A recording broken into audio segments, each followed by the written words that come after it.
இந்த முடக்கப்பட்ட பணங்களை திருப்பி தருவதற்கான ஏற்பாடுகள் தொடங்கும். அது வந்து ஒரு அமெரிக்கர்களுக்கு ஒரு இறங்கு முகம் தான் அது. ஏன்னா அவங்க என்ன சொன்னாங்க, இவங்க இது தவிர $300 பில்லியன் அவர்களை புனரமைக்கிற, நிர்மாணிக்கிற, மறுநிர்மாணம் செய்கிற ஒரு திட்டத்திற்கு 300 பில்லியன், அதாவது நம்முடைய தமிழ்நாடு அரசனுடைய ஒரு ஆண்டினுடைய வரவு செலவு திட்டத்திற்கு நெருக்கமானது. அது ஏறக்குறைய 350 பில்லியன் நம்பும். இப்போதைக்கு அவங்க எண்ணெய் விற்பதுக்கான ஒரு பொருளாதார தடை இருந்துச்சு, அதை எடுத்துட்டாங்க. இப்போ நாம் கூட வாங்கலாம் அவங்கக்கிட்ட இருந்து. இந்த ஒப்பந்தத்தில் அவர்கள் எப்போதும் நிரந்தரமாக நெவர் அவர்கள் ஒரு அணு சக்தி, அணு ஆயுதத்தை தயாரிக்க மாட்டார்கள் என்ற உறுதிமொழியை தந்திருக்கிறார்கள். சுத்த பைத்தியம்னு கெட்ட வார்த்தையிலே திட்டேன் நான் அப்படின்றது அதெல்லாம் சொல்கிறார். அதனால் அவருக்கு வந்து இன்றைக்கி ஒரு மண்டையடியாக இருக்கிறது நெத்தன்யாகு. அதில் நம்ம சந்தேகப்படுறதுக்கு ஒன்றும் இல்லை.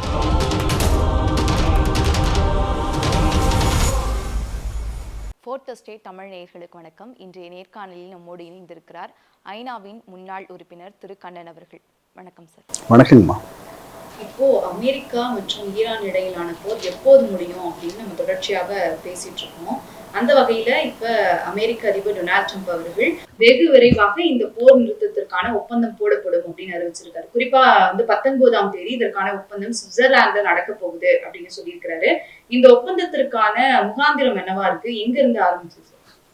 இந்த ஒப்பந்தம் ரொம்ப நாளாக பேசிகிட்டு இருக்காங்க. இந்த போர் என்னைக்கு தற்காலிக போர் நிறுத்த ஒப்பந்தம் ஏப்ரல் 8 தொடங்குச்சோ அதுக்கு பிறகு பேச்சுவார்த்தைகள் தொடங்குச்சு. ஒரு சுற்று பேச்சுவார்த்தைகள் இஸ்லாமாபாத் பாகிஸ்தானில் நடந்துச்சு. 17 மணி நேரம் தொடர்ந்து நடந்த அந்த பேச்சுவார்த்தைகள் வெற்றி பெறவில்லை.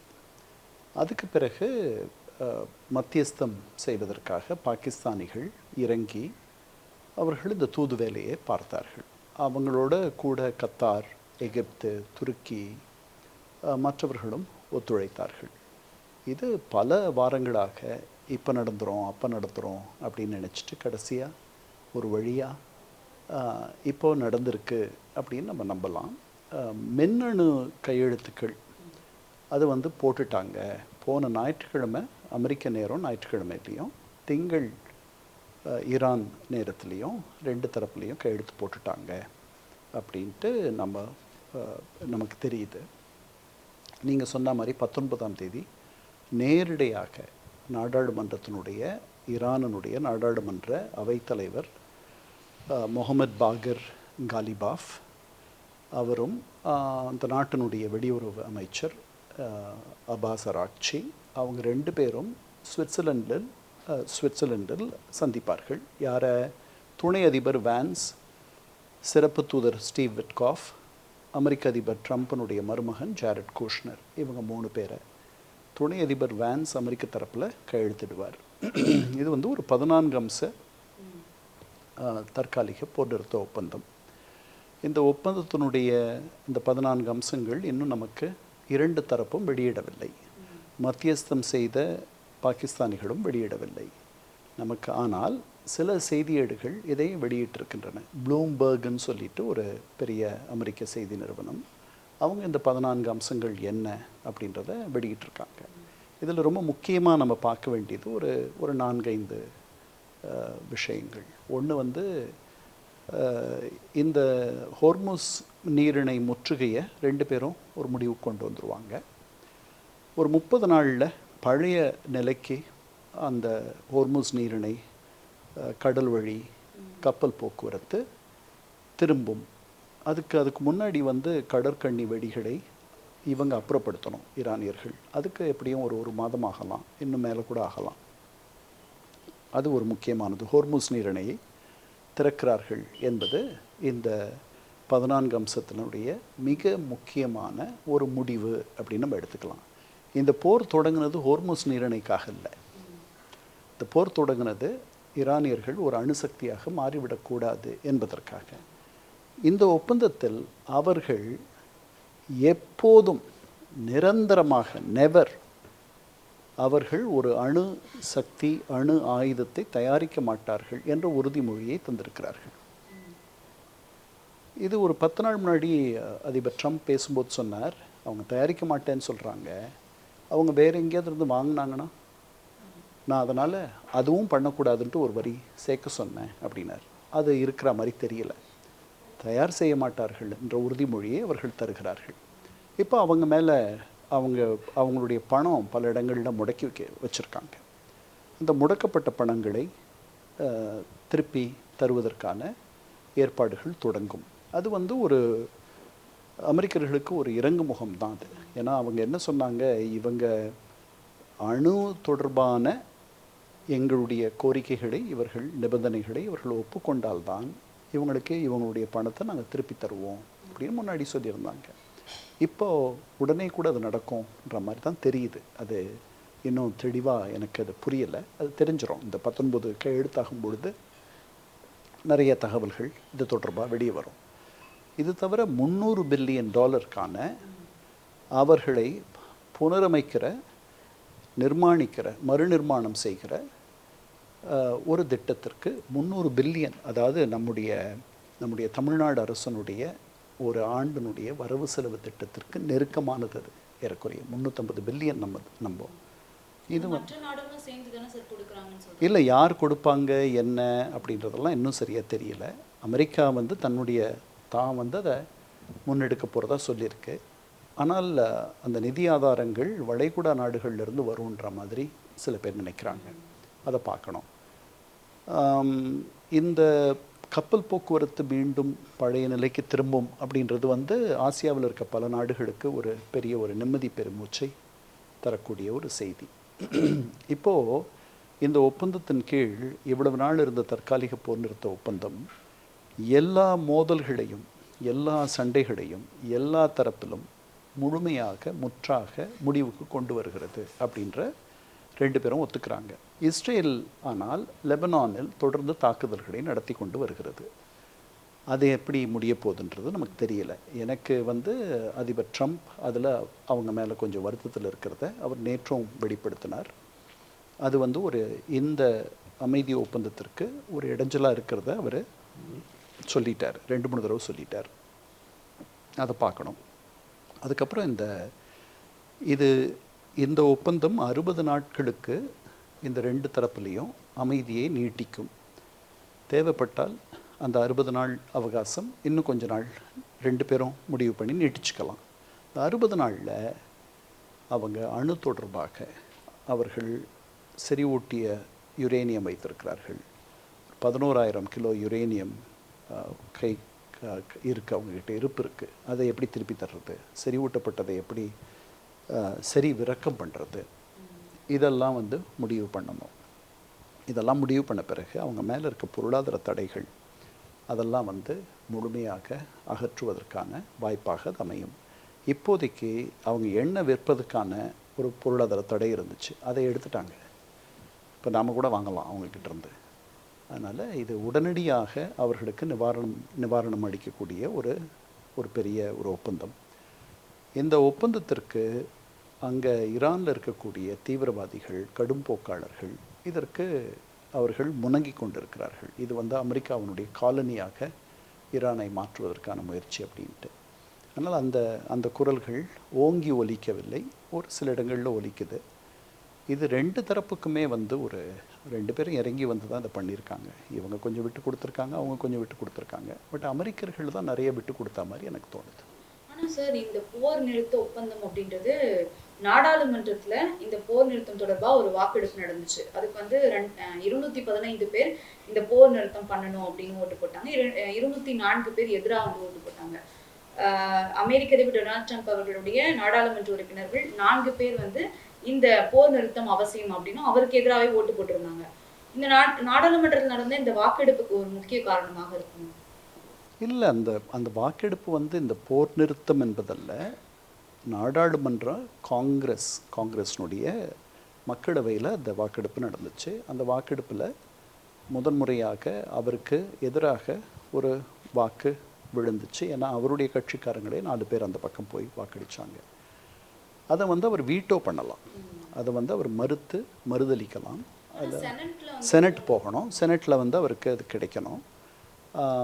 அது கிடைக்குமான்றது பார்க்கணும். அது கிடைக்காது. அப்படி அதனால் அது அவரை இந்த போரை நாடாளுமன்றத்தை கலந்துக்காமல், நாடாளுமன்றத்தினுடைய ஒப்புதல் இல்லாமல் அவர் நடத்தக்கூடாது என்பது தான் அந்த வாக்கே தவிர, இந்த போரை நடத்தக்கூடாது அப்படின்றதுக்காக இல்லை. இந்த போர் தேவையற்றது அப்படின்ற எண்ணம் நிறைய பேருக்கு இருக்குது. ஆனால் நாங்கள் தான் உங்களுக்கு அந்த அதிகாரத்தை தர முடியும், நீங்களே தன்னிச்சையாக போர் பண்ண முடியாது அப்படின்னு. ஒருவேளை இப்ப செனட்ல அந்த தீர்மானம் நிறைவேற்றப்பட்டு அமெரிக்க அதிபர் டொனால்ட் ட்ரம்ப் அவர்கள் வீட்டோ அதிகாரத்தை பயன்படுத்தி இந்த வாக்கெடுப்பு ரத்து செய்ய முடியுமா சார் இந்த தீர்மானத்தை? நான் அப்படித்தான் நினைக்கிறேன். அது 2/3 பங்கு வாக்கெடுப்பு நடந்தால் தான், அப்படி வாக்கு நடந்தால் தான் அவங்க அந்த மாதிரி பண்ண முடியும்னு தோணுது எனக்கு. அதெல்லாம் மீறி பல அதிபர்கள் இதையெல்லாம் கடந்து அவர்கள் போரை நடத்தணும்னா நடத்திட்டு இருப்பாங்க. அது இது வரைக்கும் காங்கிரஸ் அவங்கள பெரிய முடக்கிட்டு தான், இதற்கு முன்னாடியும் இந்த மாதிரியான சிக்கல்கள்லாம் எழுந்திருந்திருக்கு. அதெல்லாம் கடந்து வந்திருக்காங்க. ஸோ காங்கிரஸ் 2 அவையை சேர்ந்ததுமா, மாநிலங்களவை அதுக்கப்புறம் மக்களவை. அவங்க 2 பேரும் சேர்ந்து இப்போ கீழ் மக்களவையில் அவருக்கு எதிராக ஒரு தீர்மானம் நிறைவேறியிருக்கு. அதே மாதிரி செனட் மாநிலங்களவையிலே நிறைவேறிச்சுன்னு வச்சுக்குவோம். அதை நீங்கள் சொன்ன மாதிரி அவர் வீட்டோ பண்ணிடலாம். அந்த வீட்டோவை அவங்க முறியடிக்கணும் அப்படின்னா 3/2 பங்கு அறுதி பெரும்பான்மை அவங்களுக்கு வேணும். அது கிடையாது. அது வர்றது ரொம்ப சிரமம். அது நடக்காது. எழுத்து தருவாங்க இஸ்ரேல் மேலே. அதனால் இது இப்போது மழை விட்டுடுச்சுன்னு நீங்கள் நினைக்கலாம். தூவானம் தான் இருக்குது. இந்த தூவானமும் நின்று விடுகிற ஒரு சூழல் வரும். ஏன்னா அது ஒரு இடைஞ்சலாக இருக்குது இந்த பேச்சுவார்த்தைகளுக்கு. அப்படின்னா அவர் கைகள் விடுவார் நெத்தன்யாகுவை. அமெரிக்கர்களை பகைத்து கொண்டோ அல்லது அதிபர் ட்ரம்ப்பை பகைத்து கொண்டோ அவர் தன்னிச்சையாக செயல்பட முடியாது. ஏற்கனவே ஒரு எதிரி ஈரான் அப்படின்னும் பொழுது அமெரிக்கர்கள் துணை, அவர்கள் உங்களுக்கு எதிராக இருக்காங்க அப்படின்னா அந்த இடத்துக்கு அவங்க போவாங்களான்னு தெரியல. ஹெஸ்புல்லா அவங்களுக்கு ரொம்ப நாளாக 1978 ஹெஸ்புல்லா இருக்குது. ஹெஸ்புல்லா அவங்களுக்கு பெரிய ஒரு தலைவலியாக இருக்குது. ஹெஸ்புல்லாவுக்காக அமெரிக்காவை பகைச்சிக்குவாங்களா? அதனால் அவர்கள் நிதானமாக செயல்பட வேண்டும். இல்லை, அவங்க எங்கள் நாட்டு நலனை நாங்கள் கருத்தில் கொண்டு செயல்படுவோன்றாங்க. அது எல்லாரும் சொல்கிறது தானே. அதனால் இது உங்களுக்காக தானே அமெரிக்கர்கள் இந்த சண்டைக்கே வந்தாங்க. உங்களோட சேர்ந்து தானே இந்த சண்டையை பண்ணாங்க. இன்றைக்கி இந்த சண்டையை நிறுத்தி ஒரு அமைதி ஒப்பந்தத்தை நோக்கி பேச்சுவார்த்தைகள் நகரும் பொழுது நீங்கள் இந்த இதுக்கு முட்டுக்கட்டை போட்டிங்கன்னா அது என்ன நியாயமாக இருக்கும்? எதுக்கு அமெரிக்கா உங்களை கைவிட்டு இருந்துச்சுன்னா அமெரிக்கா நீங்கள் என்ன பண்ணியிருப்பீங்க? தனியாக ஈரானோட சண்டை போட்டிருப்பீங்களா? லெபனான்லேருந்து இஸ்ரேல் ராணுவம் வெளியேறணும் அப்படின்னு ஹிஸ்புல்லா படையினர் சொல்றாங்க. அவங்க மாட்டேன்னு சொல்லியிருக்காங்க. அது எப்படி தெரியல எப்படி நடக்க போகுது, என்ன நடக்கும் அப்படின்ட்டு. குறைஞ்சபட்ச தாக்குதல்கள் நடக்காது. இதெல்லாம் மீறி அவங்க அங்கே நடந்துட்டு இருக்கும் பொழுதே, அந்த சண்டை நடந்துட்டு இருக்கும் பொழுதே தானே இந்த ஒப்பந்தம் கையெழுத்தாயிருக்கு. அவரே சொன்னார் அதிபர் ட்ரம்ப், ஒரு நாள் பல மணி நேரம் கடந்து இது கையெழுத்தானதுக்கு காரணம் இந்த நெத்தன்யாகுவும் இஸ்ரேலும் பண்ணுற தாக்குதல்கள். அதனால் இது தடம் புரண்டுருமோன்னு நான் நினச்சேன். அப்படி இல்லை, பட் தாமதமாச்சு, கடைசியில் வந்துட்டாங்கன்ட்டு. அதனால் இதெல்லாம் இந்த யதார்த்தத்தெல்லாம் புரிஞ்சுக்கிட்டு தான் ஈரானியர்கள் கையெழுத்து போட்டிருக்காங்க. இஸ்ரேல் அதிபரிடம் அமெரிக்க அதிபர் ஃபோன் மூலமாக பேச்சுவார்த்தை நடத்தும்போது நெதன்யாகு அவர்களை அமெரிக்க அதிபர் டொனால்ட் ட்ரம்ப் அவர்கள் பைத்தியம் அப்படின்னு சொன்னதாகவும், நாங்கள் இல்லை அப்படின்னா நீங்கள் உடனே ஜெயிலுக்கு போகக்கூடிய ஒரு சூழல் ஏற்பட்டிருக்கோம் அப்படின்னும் சொல்லியிருந்தாரு. இது வெளிப்படையாக அமெரிக்க ஊடகம் கேட்டபோது ஆமாம் நான் அப்படி தான் சொன்னேன் அப்படின்னு சொல்கிறாரு. இதில் ஒரு முரண்பாடு ஏற்படாதா இஸ்ரேலுக்கும் அமெரிக்கா? இல்லை, இது ஒரு 15 நாள் முன்னாடி அவர் சொன்னது. சுத்த பைத்தியம்னு சொன்னது வரைக்கும் ஒத்துக்கிட்டாரு. மீதியெல்லாம் நீ சிறைக்கு போயிடுவ அதெல்லாம் அவர் ஒத்துக்கலை. இதுதான் நடந்துச்சு அப்படின்னாரு. சொல்லியிருக்கலாம் அவர், நான் இல்லைன்னா நீ சிறைக்கு போயிருப்பேன், நான் தான் காப்பாற்றிட்டுருக்கேன் உன்னை அப்படின்னு அவர் சொல்லியிருக்கலாம். அதை வெளியில் அவர் சொல்லலை. அது ஒரு நாள் சொன்னான்னு சொல்லுவார். சுத்த பைத்தியம்னு கெட்ட வார்த்தையிலேயே திட்டேன் நான் அப்படின்றது அதெல்லாம் சொல்கிறார். அதனால் அவருக்கு இன்றைக்கி ஒரு மண்டையடியாக இருக்கிறது நெத்தன்யாகு. அதில் நம்ம சந்தேகப்பட்டதுக்கு ஒன்றும் இல்லை. ஆனால் அவர் அது வழி கொண்டு வந்துடுவாருன்னு தான் நினைக்கிறேன். ஏன்னா வேறு வழி கிடையாது 2 பேருக்கும். அதனால் நீங்கள் சொன்ன மாதிரி அந்த யுரேனியம் அப்படியே தான் ஈரான் நாட்டில் இருக்கும். அதை அப்புறப்படுத்துவதற்கு என்ன மாதிரியான நடவடிக்கைகள் எடுப்பாங்க? 11,000 கிலோ யுரேனியம் இருப்பு அவங்கக்கிட்ட இருக்குது. 440 கிலோ யுரேனியம் செறிவூட்டப்பட்டது இருக்குது. இதை அந்த இடத்துலையே யுரேனியத்தை ஈரான்லேருந்து வெளியே கொண்டு அதை தரவிறக்கம் பண்ணுறது, அதை நீர்த்து போக வைக்கிறது பண்ணுறதுக்கு பதிலாக அமெரிக்கர்கள் ஈரானுக்கே சென்று அமெரிக்க வல்லுநர்கள் த இன்டர்நேஷ்னல் அட்டாமிக் எனர்ஜி ஏஜென்சின்னு இருக்குது, சர்வதேச அணு முகமை. அது வந்து அதனுடைய தொழில்நுட்ப வல்லுநர்கள் இவங்கெல்லாம் சேர்ந்து அதை பண்ணுவாங்க. நம்ம பேசிகிட்டு இருக்க இதுக்கு ஒரு 20 நாள் முன்னாடி ஸ்டீவ் விட்காஃபும் ஜாரட் குஷ்னரும் டென்னசி அப்படின்ற மாநிலத்தில் இருக்கக்கூடிய ஒரு பெரிய அணுக்கூடம், அமெரிக்க அணுக்கூடத்திற்கு சென்று அங்கே இருக்கக்கூடிய விஞ்ஞானிகள் மற்றவர்களெல்லாம் கலந்து பேசினாங்க. இந்த இடத்துக்கு இதுக்கு அவங்கள தயார்படுத்திக்கணுன்றதுக்காக இது மாதிரி அவங்கள கலந்து பேசி எப்படி அவங்கள அழைச்சிட்டு போய் இங்கே பண்ணுறதுன்ட்டு. அந்த டென்னசியில் இருக்கிற அந்த அணுக்கூடம் வந்து இந்த மாதிரியான சிக்கல்களை முன்னாடியே சரி பண்ணியிருக்கு. அதை எப்படி முறைப்படுத்தணும், எப்படி ப்ராசஸ் பண்ணணும் அப்படின்றத பண்ணியிருக்கு. ஆனால் ஈரான் வந்து அணு ஆயுதத்தை அவங்க தயாரிக்க மாட்டோம் அப்படின்ற நிலைப்பாட்டுக்கு எப்படி சார் அவங்க தள்ளப்பட்டாங்க? இவ்வளவு நாள் வந்து அமெரிக்காவுக்கு எதிராக தான் செயல்பட்டாங்க. எது வந்து அவங்களை தள்ளிச்சு? இல்லை, நாங்கள் அணு ஆயுதம் செய்கிற எண்ணம் எங்களுக்கு இல்லை, நாங்கள் ஆக்கத்துக்கு தான் பயன்படுத்துகிறோம் அப்படின்னு தான் எல்லா நேரமும் சொல்லிட்டு இருக்காங்க. இது வந்து குறிப்பிடுற அளவுக்கு வந்திருக்காங்க. அதுதான் அமெரிக்காவினுடைய வெற்றின்னு நம்ம எடுத்துக்கணும். அது அமெரிக்கர்களுக்கு ஒரு பெரிய வெற்றி தான். நெவர் அப்படின்ட்டு அவங்க சொல்லியிருக்கிறது. அந்த ப்ளூம்பர்க் வெளியிட்டிருக்க அந்த 14 அம்சங்கள் தான் உண்மையில் வெள்ளிக்கிழமை 19 அன்னைக்கு தெரிஞ்சிடும் நமக்கு அதுதானா அப்படின்ட்டு. அது உண்மையாக இருக்கும் பட்சத்தில் அது உண்மையிலேயே ட்ரம்ப்பினுடைய அவருடைய கடும் போக்குக்கு, அவருடைய தீவிரவாதத்திற்கு, அவருடைய கடுமையான 38 நாள் அவர் தொடர்ந்து தாக்கியதற்கு, அந்த பொருளாதாரத்தை அவர் நசித்து போக வைத்ததற்கு, ஹோர்முஸ் நீரிணையை முடக்கினதுக்கு, இதுக்கெல்லாம் கிடைத்த வெற்றி அப்படின்னு தான் நம்ம எடுத்துக்கணும். அந்த மின்னணு ஒப்பந்தத்துல வேற என்னென்ன மாதிரியான கோரிக்கைகள், இல்லை ஈரான் வந்து இதெல்லாம் பண்ணக்கூடாது அப்படின்னு நிர்பந்திச்சிருக்காங்க அப்படிப்படியா? ஆனால் இன்னும் வெளியில் இருந்தானே சார், இன்னும் வெளியே வரல, அதிகாரப்பூர்வமாக நமக்கு தெரியாது. இதுதான் அது அந்த நான் படித்து பார்த்தேன். அது வந்து அதிகாரப்பூர்வமானது மாதிரி தான் இருக்குது, ப்ளூம்பர்கில் வந்திருக்கிறது. அதனால் அதில் பார்த்தோம்னா நான் முன்னாடியே சொன்ன மாதிரி $300 பில்லியன் நிதி உதவி, இப்போ எண்ணெய் விற்பதற்கான தடைகள் நீக்கம், பின்னாடி முடக்கப்பட்ட பணங்களை திருப்பி தருவது, மற்ற பொருளாதார தடைகள், உலகளாவிய பொருளாதார தடைகள் நிறையா அமெரிக்கா போட்டு வச்சுருக்கு. அவங்கள அப்படி கிடுக்கி இப்படி போட்டு அவங்களுடைய பொருளாதாரத்தை மூச்சு முட்டை வச்சுருக்கு. அதெல்லாம் வந்து தொடர்ந்து எடுக்கிறது. அப்புறம் இந்த 60 நாளில் அதெல்லாம் தெரிஞ்சிடும். 60 நாளில் ஒரு தீர்வு வரும்ன்ட்டு நான் நினைக்கலை. 60 நாள் என்பது அனுமார் வால் மாதிரி 600 நாள் நீடிக்கக்கூடாதுன்றது தான் என்னுடைய ஆசை. ஏன்னா அவங்க முன்னாடி வந்து ஏறக்குறைய 600 நாள் பேச்சுவார்த்தைகளை ஒபாமாவோடு நடத்தி அதுக்கப்புறம் தான் ஒரு தீர்வை கொடுத்தாங்க. G7 மாநாட்டில் எல்லா நாடுகளும் வந்து கலந்துட்டு இருக்காங்க, இந்தியாவும் கலந்துட்டு இருந்தது. அதில் வேற என்ன மாதிரியான விஷயங்கள்லாம் பேசுனாங்க? ஏன்னா உக்ரைன் மற்றும் ரஷ்யா போரை பற்றி பேசியிருந்தாங்க. உக்ரைனுக்கு நாங்கள் வந்து பொருளாதார ரீதியாக உதவி பண்ண போகிறோம் அப்படின்னு அமெரிக்க அதிபர் வந்து சொல்லியிருக்கிறாரு. வேற என்ன மாதிரியான விஷயங்கள்லாம் பேசுகிறோம் சார்? இல்லை, இந்த ரெண்டு போர் தான் அவங்களோட மையமாக அவர்கள் கலந்து பேசினதாக நம்ம அறிகிறோம். இந்த ஹோர்முஸ் நீரிணை திறப்பை வந்து அவங்க வரவேற்றிருப்பார்கள். இப்போ அவங்க சந்தித்து பேசுகிற இந்த தருணத்தில் போன தடவையை காட்டிலும் இந்த தடவை யுக்ரேனியர்களுடைய கை ஓங்கி இருப்பதாக போர்க்களத்தில் தகவல்கள் தெரிவிக்கின்றன ஒரு மாதமாக.